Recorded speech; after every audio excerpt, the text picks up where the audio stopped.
Dear students and dear learners, मेरा नाम कृष्णा है और मैं आपका अपनी class English by Krishna sir में स्वागत करता हूं। आज की इस क्लास में हम एक बहुत ही इम्पोर्टेंट टॉपिक आपको पढ़ाने वाले हैं और अगर आप इस क्लास को लास्ट तक अच्छे से अटेंड करते हैं तो ये क्लास कंप्लीट करने के बाद आपको अपने किसी भी एग्जाम में जहां पे आपको इंग्लिश का पेपर फेस करना है, चाहे वो एग्जाम कॉम्पिटिटिव हो या एकेडमिक हो, बहुत ही अच्छा स्कोर लाने में बहुत ज़्यादा हेल्प मिलने वाली है।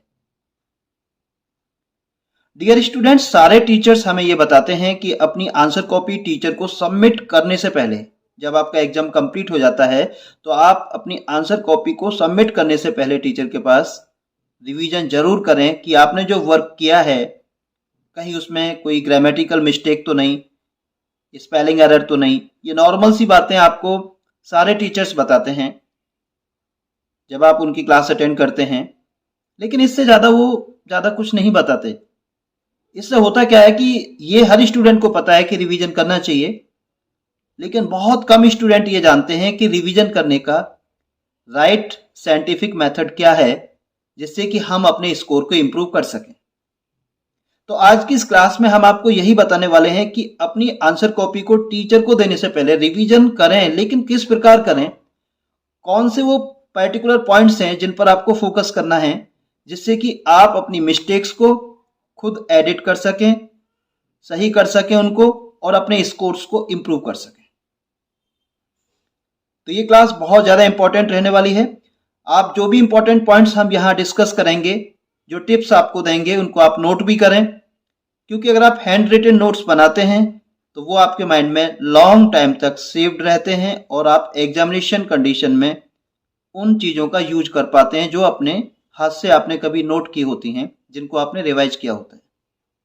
ओके, तो नोटिंग जरूर करें। और सेकंड पॉइंट ये कि अगर कोई भी क्वेश्चन ऐसा आता है, कोई डाउट आपका है इस क्लास को अटेंड करने के बाद, तो तुरंत आप कमेंट बॉक्स में हमेशा शेयर करें। हम आपकी प्रॉब्लम को, आपके क्वेश्चन को जरूर अटेंड करेंगे। ओके, तो my dear students, first of all मैं आपको ये बताना चाहता हूं कि आपका जो इंग्लिश का पेपर होता है मोस्टली 4 स्किल्स को टेस्ट करने के हिसाब से सेट किया जाता है। और इंग्लिश में जो 4 मेजर स्किल्स हैं वो हैं listening skills, speaking skill, reading skill और राइटिंग स्किल। अगर आपकी ये 4 स्किल्स अच्छी हैं तो ये माना जा सकता है कि आपकी इंग्लिश अच्छी है। लेकिन आपके जो रिटन एग्जाम्स होते हैं वो मोस्टली फोकस करते हैं राइटिंग स्किल्स पर और आपकी रीडिंग स्किल्स को चेक करने पर। तो आज हमारा मेन फोकस जो रहेगा वो रिटन एग्जाम रहेगा, क्योंकि आपके जो बोर्ड एग्जाम्स आप फेस करने वाले हैं बहुत सारे स्टूडेंट्स, और जो कॉम्पिटिटिव स्टेज में, फर्स्ट स्टेज में जो एग्जाम आपके होते हैं वो रिटन एग्जाम ही होते हैं। कुछ कॉम्पिटिशन्स में बाद में उनको इंटरव्यू जैसे एग्जाम से गुजरना होता है, जिसमें आपकी ये 2 स्किल्स मेनली फोकस में रहती हैं, आपकी लिसनिंग स्किल्स और स्पीकिंग स्किल्स। लेकिन आपके जो रिटन एग्जाम होते हैं इंग्लिश में, उसमें आपकी ये 2 स्किल्स फोकस में रहती हैं। आपकी रीडिंग स्किल्स चेक की जाती हैं और आपकी राइटिंग स्किल्स।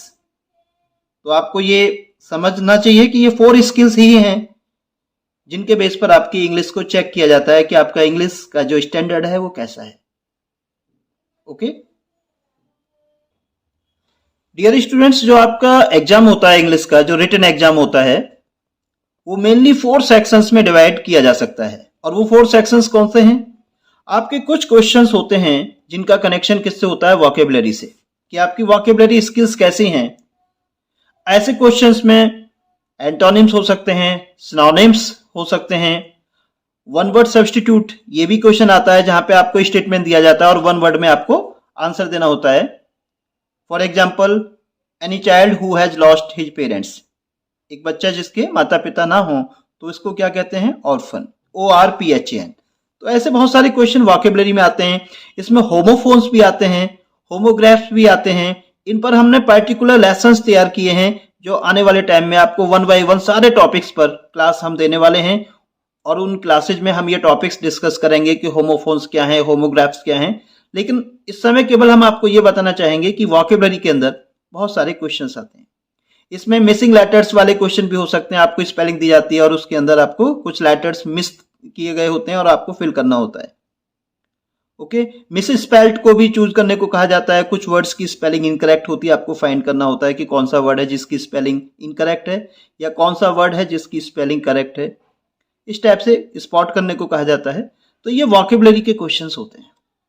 वैसे देखा जाए तो इनडायरेक्टली पूरा इंग्लिश का पेपर ही वोकेबुलरी पर बेस्ड होता है, क्योंकि आप किसी भी सेगमेंट में हो इंग्लिश में, चाहे आप वोकेब वाले डायरेक्ट जो क्वेश्चन होते हैं वोकेब पर वो क्वेश्चन कर रहे हो, चाहे आप ग्रामर का कोई क्वेश्चन कर रहे हो like direct, indirect, active, passive, या आप कंपोजिशन कर रहे हो जैसे लेटर राइटिंग, एसे राइटिंग, या आप कॉम्प्रिहेंशन कर रहे हो जैसे अनसीन पैसेज, सभी में कहीं ना कहीं वोकेबुलरी का ही सपोर्ट होता है।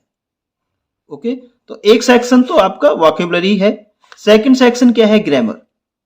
आपको इंग्लिश के हर एग्जाम में ग्रामर के क्वेश्चंस फेस करने होते हैं, जिसमें आपको बहुत सारे टॉपिक्स को फेस करना होता है। आर्टिकल हो सकता है, जेंडर है, active to passive, passive to active, direct to indirect, indirect to direct, ये बहुत सारे क्वेश्चंस आप ग्रामर में फेस करते हैं। थर्ड सेगमेंट है, थर्ड सेक्शन है कंपोजिशन। कंपोजिशन को हम राइटिंग सेक्शन कह सकते हैं और यही वो सेक्शन है जो स्टूडेंट्स को बहुत ज़्यादा डराता है। ज़्यादातर स्टूडेंट्स इसमें थोड़ा वीक होते हैं। रीजन क्या है?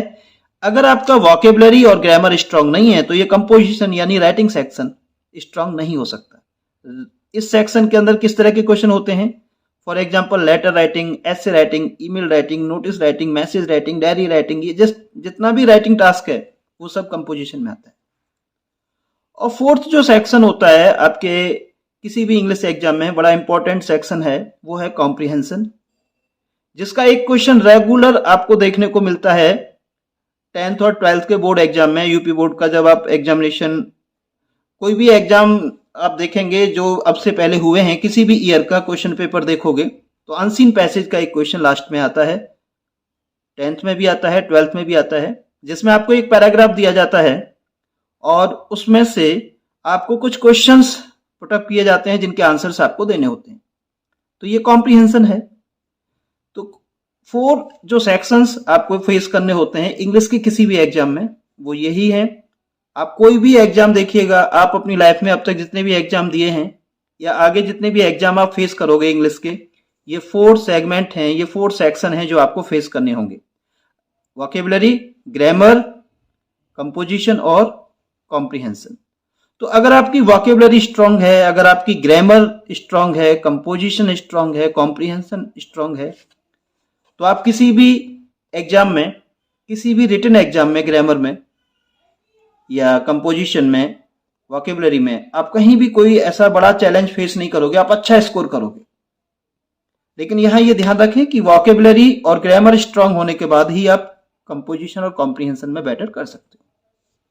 तो ये तो रही कुछ बेसिक बातें, लेकिन अब हम back to the thumbnail topic आते हैं कि जो हमने थंबनेल में बताया है कि किस तरीके से आप रिवाइज करें कि अच्छा स्कोर आए। अब हम उस पर आते हैं। ये सब डिस्कस करना इसलिए जरूरी था कि जब आप कोई भी एग्जाम देते हो, रिटन एग्जाम देते हो इंग्लिश का, तो उसमें आपके कुछ क्वेश्चंस वोकेबुलरी के होते हैं, कुछ ग्रामर के, कुछ कंपोजिशन, कुछ कॉम्प्रिहेंशन के। तो इन क्वेश्चंस को आप करते हैं और टीचर को अपनी आंसर कॉपी सबमिट करने से पहले आपको रिवीजन करना होता है। तो अब क्वेश्चन यह है कि रिवीजन का साइंटिफिक मेथड क्या है, किस तरीके से रिवीजन करें कि आपका स्कोर इंप्रूव हो।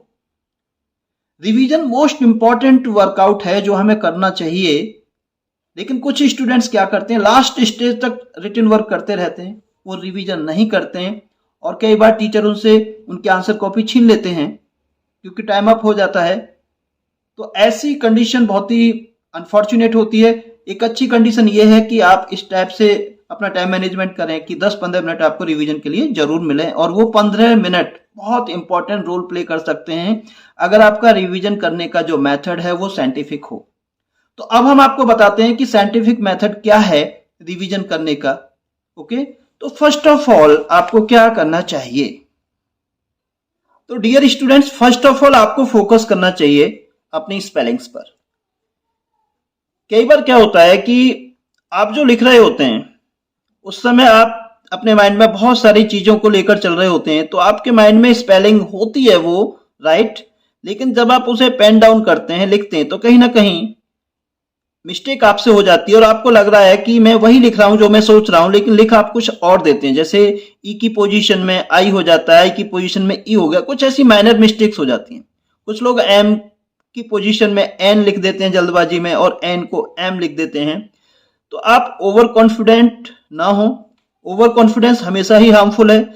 आप जब भी अपनी आंसर कॉपी टीचर को सबमिट करें तो जो भी वर्क आपने किया है उसमें स्पेलिंग्स चेक करें। अभी रिसेंटली मैं एक ऐसे स्टूडेंट से बात कर रहा था जो 12th क्लास का था और ट्यूशन पढ़ने के लिए जा रहा था। मैंने उससे 12th की स्पेलिंग पूछी तो उसने मुझे बताया TWELTH। मैंने कहा क्या आप श्योर हैं कि आपकी स्पेलिंग राइट है? तो वो कंफ्यूज हो गया। फिर उसने मुझे बहुत सारी स्पेलिंग बताई लेकिन वही स्पेलिंग नहीं बताई जो राइट है। तो 12th की स्पेलिंग होती है TWELFTH।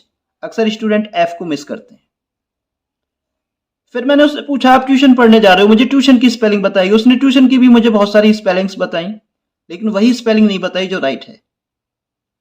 कभी वो TUSION बताता था तो कभी TUTION बताता था। तो माय डियर स्टूडेंट, ट्यूशन की राइट स्पेलिंग होती है TUITION। ध्यान दीजिए, TUITION,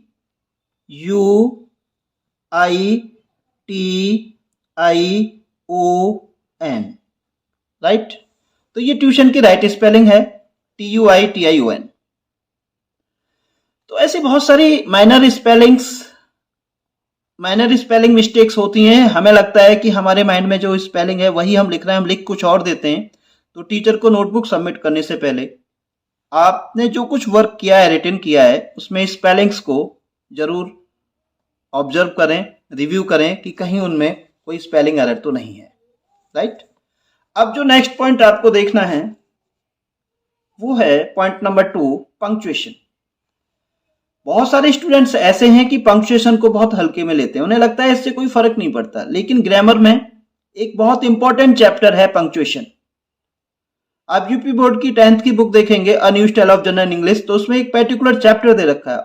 और जो पब्लिकेशंस हैं उनकी ग्रामर बुक में भी आपको पंक्चुएशन एक बाकायदा चैप्टर मिलेगा, जहां पे आपको इस चैप्टर में ये बताया जाता है कि कहाँ फुल स्टॉप लेना है आपको, कहाँ क्वेश्चन मार्क लेना है, कहाँ कॉमा लेना है, कहाँ हाइफन लेना है। तो ये जो ग्रामेटिकल पॉइंट्स हैं ये बहुत इंपॉर्टेंट हैं। पंक्चुएशन एक बहुत ही इंपॉर्टेंट चैप्टर है इंग्लिश ग्रामर का। तो आप जो भी रिटन वर्क करते हो उसको पंक्चुएट किया करें। कहाँ कैपिटल यूज करना है, कहाँ फुल स्टॉप यूज करना है, कहाँ स्मॉल केस का यूज करना है, कहाँ क्वेश्चन मार्क आना है। अगर ये पॉइंट्स आप ऐसा मानते हैं कि इससे कोई फर्क नहीं पड़ता आपके स्कोर पर, तो आप बहुत गलत सोच रखते हैं। इससे आपके 4-5 मार्क्स तक का लॉस हो जाता है ओवरऑल स्कोर में। क्योंकि जो टीचर्स आपकी आंसर कॉपी चेक करते हैं वो ग्रामेटिकली काफी स्ट्रांग होते हैं, और जो भी टीचर जिस चीज में स्ट्रांग होता है उस पर उसकी नजर सबसे पहले जाती है। तो उनकी एडिटिंग स्किल्स इतनी फाइन होती हैं कि तुरंत वो इन चीजों को स्पॉट करते हैं और आपको मार्क्स गंवाने पड़ते हैं। तो पंक्चुएशन बहुत इंपॉर्टेंट है, पंक्चुएट करने के बाद ही आगे बढ़ें। अब थर्ड पॉइंट जिस पर आपको फोकस करना है वो है टेंस। आप जो वर्क कर रहे हो, आपने मान लीजिए कोई स्टोरी लिखी है, तो उस स्टोरी का टेंस क्या है। स्टोरी ऑलमोस्ट पास्ट में होती है अक्सर, लेकिन कई बार आप उसमें प्रेजेंट में जंप कर जाते हो, कभी फ्यूचर में ले लेते हो वर्ब। तो ये चीज चेक करें या इंश्योर करें कि आपने जो स्टेटमेंट दिए हैं, चाहे वो आपके ऐसे के अंदर हो या स्टोरी में हो, कहीं आपने रॉन्ग टेंस तो यूज नहीं किया। और टेंस का डिटर्मिनेशन किससे होता है? वर्ब से। तो आप अपने पूरे एग्जाम के अंदर वर्ब्स पर बहुत ज्यादा फोकस करें, क्योंकि एक वर्ब इनकरेक्ट होने से पूरा सेंटेंस आपका रॉन्ग हो सकता है। क्योंकि वर्ब आपका टेंस चेंज कर देती है, सेंटेंस का टेंस चेंज कर देती है वर्ब। इसलिए अदर कोई वर्ड अगर रॉन्ग हो जाता है तो मार्क्स कट करके कुछ मार्क्स दे दिए जाते हैं, पूरा स्टेटमेंट क्रॉस नहीं किया जाता। लेकिन कई बार टीचर्स वर्ब रॉन्ग होने पर पूरा स्टेटमेंट क्रॉस कर देते हैं, क्योंकि उससे आपका सेंटेंस का टेंस ही चेंज हो जाता है। तो अपने सेंटेंसेज में जो भी वर्ब्स आप यूज कर रहे होते हैं उनको रिव्यू करें कि क्या आपने राइट टेंस का यूज किया है या नहीं। नेक्स्ट पॉइंट, जब आप रिवीजन कर रहे हैं तो आपको फोकस करना है आर्टिकल्स पर। ये जो 3 बहनें हैं, ईना मीना डीका यानी ए एंड द, ये बहुत ही इंपॉर्टेंट रोल प्ले करती हैं। बहुत सारे स्टूडेंट्स आर्टिकल्स का सही यूज नहीं कर पाते हैं, और कई बार वो सेंस जो निकालते हैं अपने स्टेटमेंट का वो सही निकालते हैं और उन्हें समझ नहीं आता कि जब बिना मतलब कुछ आर्टिकल के भी सेंस वही निकल रहा है तो आर्टिकल मिस कहाँ हो रहा है। क्योंकि इंग्लिश के अंदर बहुत सारे वर्ड्स ऐसे हैं जो ग्रामेटिकल रीजंस के साथ होते हैं और उनका कोई आपको हिंदी वर्ड अपने सेंटेंस में नहीं दिखाई देता। तो आर्टिकल्स ऐसा ही एक टॉपिक है। तो आर्टिकल्स वाले टॉपिक बहुत अच्छे से होने चाहिए आपके, क्योंकि यहाँ पर बहुत सारे स्टूडेंट्स वीक होते हैं और उनको ए एन और दा का राइट यूज नहीं आता। और कुछ स्टूडेंट्स ऐसे होते हैं जिन्होंने ये टॉपिक अच्छे से किया होता है, लेकिन हड़बड़ाहट में वो भी ए एन दा का सही यूज अपने स्टेटमेंट्स में नहीं करते। तो जब कभी आप रिवीजन करें तो आर्टिकल्स के पॉइंट ऑफ व्यू से जरूर सोचें कि क्या मैंने आर्टिकल्स का सही यूज किया है। ओके, अब नेक्स्ट पॉइंट रिवीजन करते समय जो आपको फोकस करना है वो है वर्ड। इसका क्या मतलब है? जैसे मान लीजिए एक सेंटेंस है कि माली फूल तोड़ रहा है। तो कई बार क्या होता है, हम बहुत सारे स्टूडेंट्स जो थोड़ा बेसिकली स्ट्रांग नहीं होते वोकैबुलरी में, तो वो हिंदी से इंग्लिश को कोऑर्डिनेट करते हैं। जो भी वर्ड उनके माइंड में आता है, जैसे तोड़ना शब्द आ रहा है हिंदी में, तो उसके लिए जो भी वर्ड उनके माइंड में आता है इंग्लिश में वो उसे वहां यूज कर देते हैं। तो एक स्टूडेंट किस तरह से डेवलप करता है sentence, the gardener is breaking a flower. माली एक फूल तोड़ रहा है, the gardener is breaking a flower. अब उसने राइट टेंस का यूज किया है, सेंटेंस का स्ट्रक्चर भी राइट है, लेकिन उसने वर्ड गलत यूज किया है। जो वर्ड यूज किया उसने ब्रेकिंग यूज किया उसने, the gardener is breaking a flower. तो ये वर्ड उसने गलत यूज किया है, क्योंकि ब्रेक जो वर्ड है उसका कॉन्टेक्स्ट कुछ और है और यहां पर फूल तोड़ने की बात हो रही है। इस कंडीशन में तोड़ना की जो इंग्लिश आएगी वो आएगी इस कॉन्टेक्स्ट में pluck. The gardener is plucking a flower. तो हमें वर्ड का यूज करते समय उसके कॉन्टेक्स्ट पर ध्यान देना चाहिए कि किस कॉन्टेक्स्ट में कौन सा वर्ड यूज किया जाना चाहिए। अब जो नेक्स्ट पॉइंट आपको देखना है रिवीजन में वो है ग्रामर। ग्रामर का मतलब क्या है? ग्रामर का मतलब है जो हमारे स्टेटमेंट होते हैं। जैसे मान लीजिए हमने कोई स्टोरी की है या कोई ऐसे किया है, तो कई बार क्या होता है, जैसे एक क्वेश्चन आता है यूपी बोर्ड में 10th और 12th में कि आपको हिंदी स्टोरी को या हिंदी में एक पैराग्राफ दिया जाता है, उसको इंग्लिश में कन्वर्ट करना होता है। तो कई बार पूरा स्टेटमेंट 80% एक्टिव वॉइस में है और ऑल ऑफ ए सडन अचानक उसमें एक दो स्टेटमेंट ऐसे आ जाते हैं जो पैसिव वॉइस में होते हैं, लेकिन स्टूडेंट उसको जज नहीं कर पाता और वो एक्टिव वॉइस का स्ट्रक्चर सपोर्ट कर देता है। तो इस टाइप की बहुत सारी मिस्टेक हो जाती हैं। जो ग्रामेटिकल जो चैप्टर्स हैं उनमें बहुत स्ट्रांग आपकी पकड़ न होने की वजह से या रिवीजन में शॉर्ट होने की वजह से आपसे ऐसी मिस्टेक हो जाती हैं। तो ग्रामर की जो इन्फॉर्मेशन आपके पास है, ग्रामर के बारे में जितना आपने अब तक पढ़ा है, आपने बहुत सारे चैप्टर्स पढ़े हैं, आपने नाउन पढ़ा है, आपने राइट यूज ऑफ प्रीपोजिशन पढ़ा है, आपने राइट यूज ऑफ कंजंक्शन पढ़ा है, एडवर्ब्स का यूज कैसे कैसे करना होता है, किस कंडीशन में कहाँ पर उनका प्लेसमेंट होता है। तो ये सारी चीजें जो आपने अलग अलग चैप्टर्स में पढ़ी हैं, तो जब आप कोई स्टोरी या ऐसे कर रहे होते हैं, इस टाइप का क्वेश्चन कर रहे होते हैं, तो आप ये चेक करें कि जो ग्रामेटिकल इनपुट आपके पास है क्या राइट ग्रामर आप यूज कर पा रहे हैं। तो अगर आप ग्रामर के पॉइंट ऑफ व्यू से एक बार रिवाइज करेंगे तो बहुत सारी ऐसी छोटी छोटी मिस्टेक, कहीं प्रीपोजिशन में, कहीं आर्टिकल में, कहीं आपकी एडवर्ब में, कहीं कंजंक्शन में, ऐसी बहुत सारी माइनर मिस्टेक्स आपके सामने आएंगी और आप अपनी ग्रामर को इम्प्रूव कर सकते हैं रिवीजन करके। तो उसके चलते जो स्कोर आपका कट होने वाला है वो नहीं होगा। ओके, क्योंकि टीचर्स भी चेक करते समय इन्हीं पैरामीटर्स पर चेक करते हैं। तो आपको स्टूडेंट होते हुए अपनी जो आंसर कॉपी है टीचर को सबमिट करने से पहले एक बार टीचर की नज़र से जरूर देखना है, जिससे कि आप अपने स्कोर को बूस्ट कर सकें। राइट, अब जो नेक्स्ट पॉइंट आपको ध्यान देना है रिवीजन में वो है ओमिशन।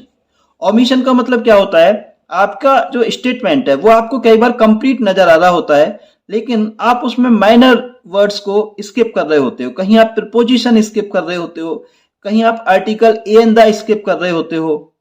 तो ऐसे जो वर्ड्स हैं जिनका हमें हिंदी में कोई मीनिंग नहीं दिखाई देता अपने सेंटेंस में, उनको अक्सर हम ओमिट कर जाते हैं, ओमिशन हो जाता है उनका। तो बहुत ज्यादा ध्यान रखें आप प्रीपोजिशन को लेकर और बहुत ज्यादा इंटेंसिव तरीके से आप ध्यान दें आर्टिकल्स को लेकर के। खासतौर पर आर्टिकल द अक्सर ओमिशन का शिकार हो जाता है, यानी कि हम नाउन्स यूज कर रहे होते हैं अपने सेंटेंस में और बहुत सारे ऐसे वर्ड्स यूज कर रहे होते हैं जहां पर आर्टिकल द सपोर्ट किया जाना चाहिए, लेकिन हम मिस कर जाते हैं क्योंकि हम जो उसकी हिंदी अपने माइंड में ले रहे होते हैं वो हमें परफेक्ट नजर आती है और हमें नहीं लगता कि वहां पर हमें किसी और वर्ड की रिक्वायरमेंट है। तो ऐसी कंडीशन में थोड़ा सा और ज्यादा आपको एक तरह से अवेयर रहना है। मैं खास तौर से कहना चाहूंगा आर्टिकल द को लेकर और प्रीपोजिशंस को लेकर। ओके, फॉर एग्जाम्पल एक स्टूडेंट लिखता है there was car in the park. अब यहाँ पे उसकी एक हिंदी उसके माइंड में चल रही होती है और वो राइट होती है, लेकिन जब आप सेंटेंस को देखते हैं तो यहाँ पर कार से पहले एक आर्टिकल की जरूरत है, वो आर्टिकल है a, there was a car in the park. तो ऐसी बहुत सारी माइनर मिस्टेक होती हैं। तो ओमिशन से मेरा मतलब यही है कि प्रीपोजिशंस और आर्टिकल द को लेकर के खास तौर पर बाकी सभी चीजें एक बार आप चेक करें कि कहीं कुछ आपने ओमिट तो नहीं कर दिया, कुछ लिखना तो नहीं भूल गए, लेकिन पार्टिकुलर फोकस रखें आप आर्टिकल द पर और प्रीपोजिशंस पर। नेक्स्ट पॉइंट जो आपको चेक करना है वो है रॉन्ग इंग्लिश। इसका मतलब क्या है? इसका मतलब ये होता है कि कई बार हम कुछ इस टाइप का सेंटेंस कंस्ट्रक्ट कर देते हैं जो वैलिड नहीं होता, इनकरेक्ट इंग्लिश आप कह सकते हैं। फॉर एग्जाम्पल हम सुपरलेटिव डिग्री से पहले द यूज करना भूल जाते हैं, या जो वर्ड ऐसा है कि जहां पर हमें डिग्री में द की रिक्वायरमेंट ही नहीं है वहां पर भी हम द सपोर्ट कर देते हैं। तो कई बार मिसफिट इंग्लिश हम दे देते हैं जो पूरी तरह से एग्जामिनर को लगता है कि ये स्टूडेंट ग्रामर की वैल्यूज को फॉलो नहीं कर पा रहा है। तो हमें इस टाइप की मिस्टेक से बचना चाहिए।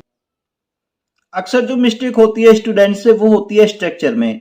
आप जब भी कभी हिंदी से इंग्लिश में ट्रांसलेट करते हैं तो वर्ड्स का जो ऑर्डर है कि कौन सा वर्ड कहां पर आएगा, ये हमें स्ट्रक्चर से पता लगता है। हर सेंटेंस का अपना एक स्ट्रक्चर होता है, तो आप अपने स्ट्रक्चर्स को जरूर फॉलो करें तो आप रॉन्ग इंग्लिश का शिकार नहीं होंगे। तो वर्ड का जो प्लेसमेंट है वो अक्सर वजह बन जाता है रॉन्ग इंग्लिश का। कहां पर आपको कौन सा वर्ड सेट करना है, इसके लिए आपको करना क्या है, आपका जो सेंटेंस है उसका टेंस क्या है, उसके अकॉर्डिंग आप स्ट्रक्चर फॉलो करें तो आपकी ये मिस्टेक काफी हद तक माइनस हो जाएगी, आपकी इंग्लिश बेटर हो जाएगी। ओके, अब नेक्स्ट पॉइंट जो आपको फोकस करना है, और ये जो पॉइंट है रिवीजन में जिस पर आपको ज्यादा फोकस करना है, ये खास तौर पर जब आप कोई ऐसे कर रहे होते हैं या स्टोरी, जो लॉन्ग कंपोजिशन वाले जो क्वेश्चन होते हैं जहां पे आपको थोड़ा लॉन्ग में लिखना होता है, जैसे ऐसे है, तो वहां ये चीज ध्यान रखें, ट्रूथ ऑफ स्टेटमेंट।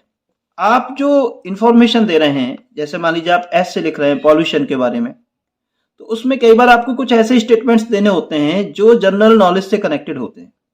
या मान लीजिए आप first prime minister of India पर ऐसे लिख रहे हैं, तो वहां पर जवाहरलाल नेहरू के बारे में आपको नॉलेज होना बहुत जरूरी है। हो सकता है आप उनके बर्थ प्लेस की जानकारी गलत दे रहे हो सकता है आप उनकी बर्थ डेट की जानकारी गलत दे रहे हो। तो आप जब कभी इस टाइप के किसी टॉपिक पर ऐसे वगैरह लिख रहे हैं तो आप ध्यान दें कि ट्रूथ ऑफ स्टेटमेंट भी मैटर करता है। भले ही आपका सेंटेंस ग्रामेटिकली राइट है, लेकिन जो फैक्ट आप शेयर कर रहे हैं वो क्या होना चाहिए, ट्रू।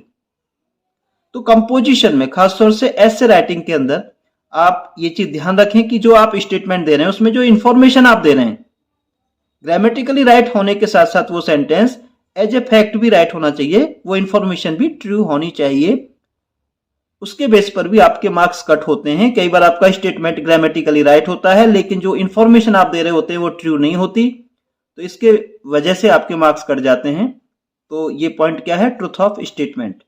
तो कंपोजिशन में खास तौर पर ऐसे में आप रिवीजन करते समय ये ध्यान रखें कि जो आपने जैसे पेरेंट्स नेम आता है, बर्थ प्लेस, ये सारी जो इन्फॉर्मेशन आती है, खासतौर से जब आप महापुरुषों के बारे में ऐसे लिखते हैं या साइंटिफिक टॉपिक पर ऐसे लिख रहे हैं, तो वहां भी बहुत सारा डेटा हमें शेयर करना पड़ता है, बहुत सारी इन्फॉर्मेशन ऐसी देनी होती है जो एक फैक्ट के तौर पर होती है।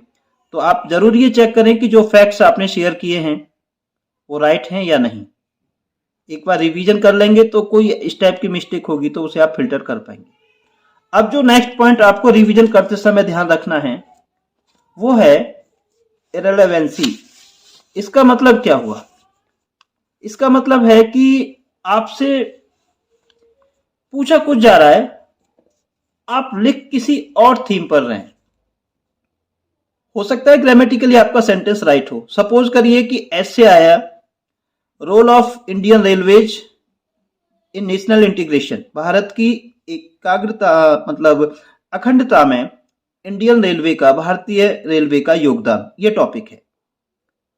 अब आप जो ऐसे लिख रहे हैं वो आप लिख रहे हैं कि इंडिया में रेलवे सिस्टम कब स्टार्ट हुआ, फर्स्ट ट्रेन कहां से कहां तक चली, मुंबई से ठाणे चली, किस ईयर में चली, कितने टाइप्स की ट्रेन होती हैं, तो ये चीज क्या कहलाती है, इररिलेवेंट। तो आप ये ध्यान दें कि जो क्वेश्चन है खासतौर से कंपोजिशन में, जैसे ऐसे की बात मैं कर रहा हूं, तो आपका जो टॉपिक है वो क्या है। अभी जैसे मैंने एग्जांपल दिया कि टॉपिक तो था कि भारत की अखंडता में रेलवे का योगदान, role of Indian railway in the integration of India, लेकिन बंदा लिखते जा रहा है कि इंडिया में रेलवे सिस्टम कब लॉन्च हुआ, कितने टाइप्स की ट्रेन होती हैं और कितने टाइप के ट्रैक्स होते हैं, मीटर गेज, ब्रॉड गेज, ये सब।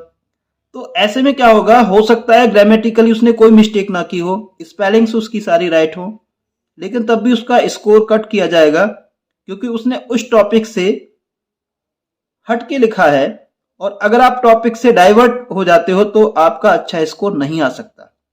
तो आप इररिलेवेंट ना हो, अपने आप को रिलेट करें टॉपिक के साथ, और जब आप क्वेश्चन को सही से समझ पाते हैं तभी लिखना स्टार्ट करें, खासतौर से ऐसे वाले क्वेश्चन में। और पूरा ऐसे आप अपने माइंड में पहले कंप्लीट कर लें कि मुझे इंट्रोडक्शन में ये लिखना है, मेन बॉडी के मुझे इतने सेक्शन करने हैं, और कंक्लूजन में मुझे ये लिखना है। जब आप मेंटली पूरा टॉपिक कंप्लीट कर लेंगे तो अपने थॉट्स को सही ऑर्डर में कर पाओगे कि पहले क्या लिखना है, फिर क्या लिखना है, फिर क्या लिखना है। बहुत सारे स्टूडेंट ऐसे के पेपर में क्या करते हैं, जो कुछ उनके माइंड में आता है उसे लिख देते हैं, बाद में उन्हें लगता है कि ये इन्फॉर्मेशन यहाँ नहीं, ये तो लास्ट में आनी चाहिए, या जो चीज लास्ट में आनी चाहिए उसे स्टार्टिंग में मेंशन कर देते हैं, फिर वो उसे क्रॉस करते हैं। और इस ओवर राइटिंग की वजह से ना सिर्फ उनका राइटिंग प्रेजेंटेशन खराब होता है, टाइम की वेस्टेज भी बहुत ज्यादा होती है, और इसका आपके स्कोर पर बहुत खराब असर पड़ता है।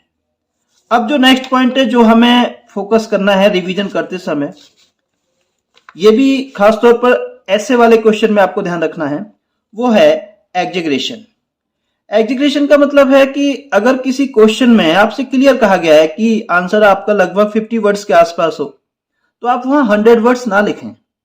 आप जितने भी कंपोजिशन के क्वेश्चन होते हैं, लाइक स्टोरी राइटिंग है या मैसेज राइटिंग है या एसे राइटिंग है, वहां क्लियर आपको वर्ड लिमिट दी जाती है कि इतने वर्ड लिमिट में आपको अपनी बात कहनी है। तो आप कभी भी वर्ड लिमिट को बहुत ज्यादा जंप ना करें। मान लीजिए आपको 50 वर्ड्स की लिमिट दी गई है तो 50 में 60 हो सकते हैं, 65 हो सकते हैं, लेकिन आप 80 या 100 नहीं लिख सकते। अगर आपको 200 वर्ड्स की लिमिट दी गई है तो 200 वर्ड्स में 190 से लेकर 220 तक कुछ भी हो सकता है, लेकिन इसका मतलब 200 का ये नहीं है कि आप उसमें 300 वर्ड्स तक जाएं। बहुत सारे स्टूडेंट्स ये सोचते हैं कि अगर हम कुछ एक्स्ट्रा पेज फिलिंग करेंगे, ज्यादा पेज लिखेंगे तो हमें कुछ अच्छा स्कोर मिलेगा। नहीं, ये बात बिल्कुल आपके अगेंस्ट जाती है और एकदम अपोजिट हो जाता है, मार्क्स आपके बहुत कम आते हैं।